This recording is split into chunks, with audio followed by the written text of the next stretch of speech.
సవాలుగా తయారయ్యారు, ఒక అరాచకవాదిగా తయారయ్యారు.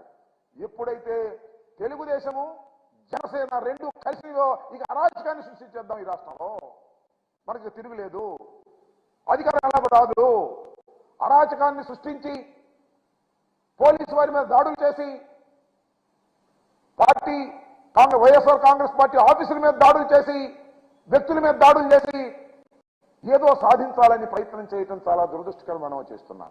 ఇదే సందర్భంలో మరొకటి గుర్తు చేయాలి. నేను మ్యారేజ్కి వెళ్తే, ఒక వివాహానికి వెళ్తే ఖమ్మంలో నా మీద దాడి చేయడానికి ప్రయత్నించారు తెలుగుదేశం వాళ్ళు. ఒకే వర్గానికి చెందిన వారు దాడి చేసి నన్ను అల్లరిపాలు చేయాలనేటువంటి ప్రయత్నం చేశారు.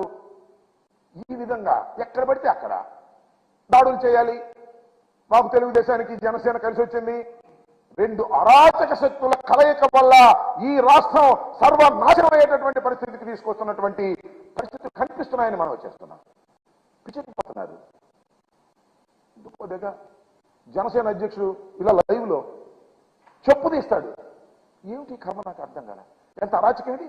ఒక పార్టీ అధ్యక్షుడు తాను ముఖ్యమంత్రి కాలేదని కాకూడదని ఆయన అనుకోవచ్చు, కానీ కొంతమంది అమాయకులైన ముఖ్యమంత్రి అవుతాడని అనుకుంటున్నటువంటి సందర్భం. జనసేన పార్టీ అధ్యక్షుడు 2 చోట్ల నిలబడి ఓడిపోయాడు, అది వేరే అంశం.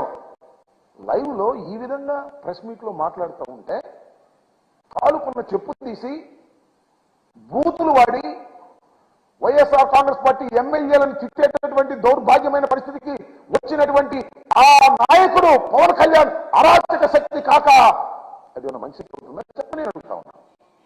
అలాంటి అరాచక శక్తితో నువ్వు కలిసి అరాచకాన్ని సృష్టించాలని ప్రయత్నం చేస్తున్నావంటే ఎంత దురదృష్టకరమైనటువంటి పరిణామాలు ఈ రాష్ట్రంలో వస్తున్నాయి ఆలోచించమని మనం చేస్తున్నాం. చంద్రబాబు నాయుడు గారు ఆ వయసులో పోలీసుల మీదకి జనాన్ని రెచ్చగొట్టాలనేటువంటి ప్రయత్నం చేస్తాడు. తరమండి పోలీసులు అంటాడు, కొట్టండి పోలీసులను అంటాడు. ఏమిటి దౌర్భాగ్యం, ఏమిటి ఇది అరాచకం, ఎందుకు ఈ ఫ్రస్ట్రేషన్? అధికారంలోకి రాలేమనే కదా ఇలాంటి దౌర్భాగ్యమైన పరిస్థితి మీరు చెబుతున్నారు.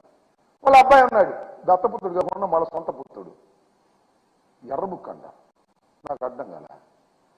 ఎర్ర బుక్కో ఎర్రి బుక్కో ఏ బుక్కో నాకు తెలియదు, కానీ ఎర్ర బుక్లో పేర్లు రాశా అంట.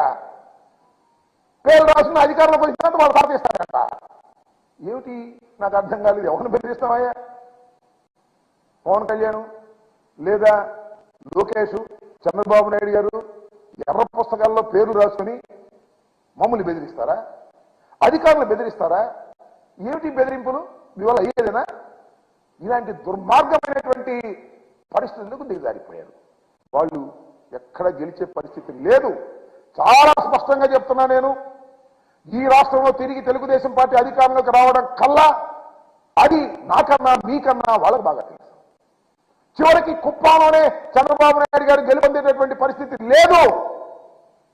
ఒక్క మాట, ఆయన మాట్లాడిన మాటలు వినండి, మీరు చెప్తా. కుప్పం వెళ్ళాడు కదా, కుప్పంలో ఏం మాట్లాడాడు?